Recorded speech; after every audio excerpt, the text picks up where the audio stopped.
Bonjour et bienvenue encore une fois dans votre chaîne Excellence Hôtelière. Aujourd'hui, on va reprendre dans cette vidéo notre série des indicateurs de performance pour parler d'un ratio très important dans l'activité restauration. C'est en fait le premier ratio de gestion utilisé dans l'activité restauration.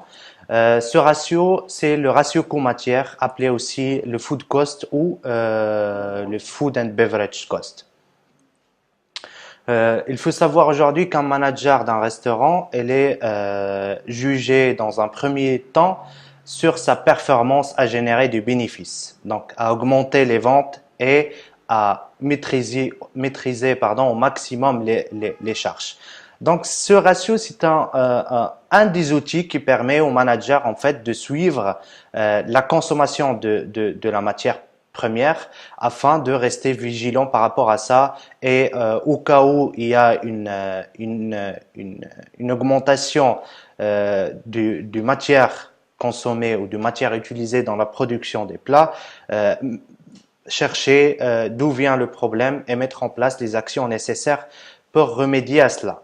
Donc, qu'est-ce que c'est le ratio coût-matière? Le ratio coût-matière, c'est tout simplement en termes de pourcentage combien on a utilisé de matières premières pour produire un certain nombre de plats sur une période déterminée. Comment on le calcule? C'est en divisant le coût matière par le chiffre d'affaires qu'on a réalisé sur la même période. Le coût matière, c'est quoi? C'est les achats qu'on a fait sur cette période, plus ou moins la variation de stock de la période, moins la production consommée. Qu'est-ce que c'est la production consommée? C'est les repas de personnel et les offerts. Une fois on a trouvé le coût matière, on le divise par le chiffre d'affaires fois 100 pour trouver le fameux ratio coût matière. Donc, comment faire en fait? Une chose qu'il faut savoir, c'est ce ratio, il doit être calculé au moins une fois par mois, d'où la nécessité de faire des inventaires de ces stocks au moins une fois par mois. Donc, elle est calculée une fois par mois pour suivre en fait son évolution et voir s'il est toujours dans la norme ou s'il a augmenté ou si on a réussi à le faire baisser. Il faut savoir qu'aujourd'hui, la norme dans la restauration gastronomique, ça reste une norme par rapport à la restauration gastronomique. Aujourd'hui, vu la variation des types de restauration, les normes de ratio coût-matière pour chaque type de restauration varient aussi énormément. Donc, dans la restauration gastronomique, aujourd'hui, le ratio coût-matière est entre 25 et 35%. Donc, les personnes qui sont responsables de ce ratio coût-matière dans un premier lieu, c'est le chef de cuisine et c'est le directeur de restauration. Je vais vous donner en fait quelques techniques pour réussir en fait à faire en sorte que votre ratio reste stable ou à ce que ou réussir à le faire baisser. Donc la première chose, c'est de mettre en place pour chaque plat des fiches techniques. Donc qu'est-ce que c'est une fiche technique? C'est tout simplement la recette du plat avec le grammage des ingrédients qui sont utilisés dans ce plat.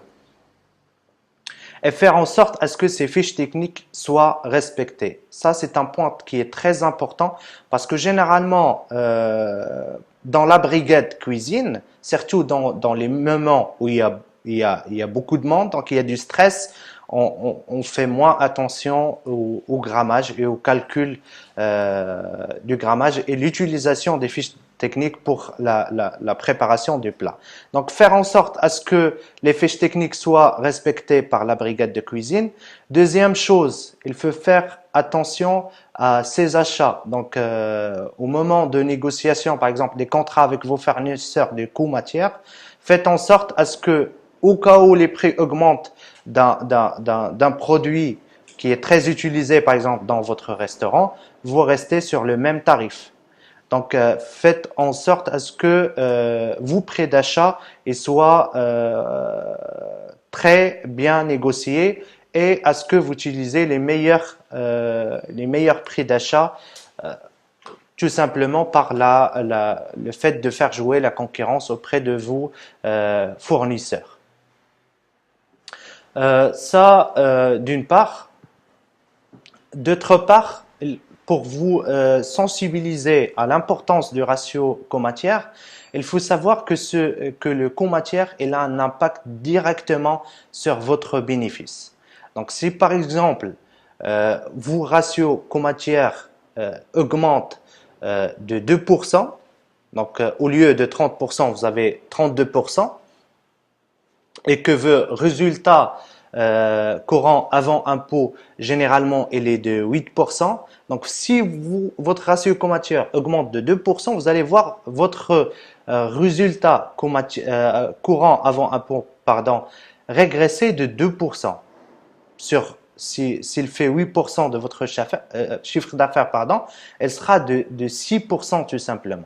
Donc, pour voir un petit peu l'impact très important du ratio du coût-matière sur le chiffre d'affaires.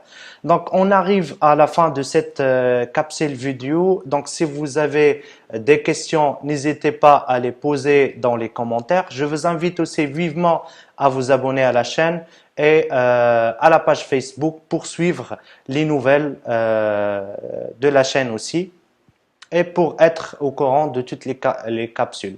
Donc, sur cela, je vous dis à la prochaine capsule.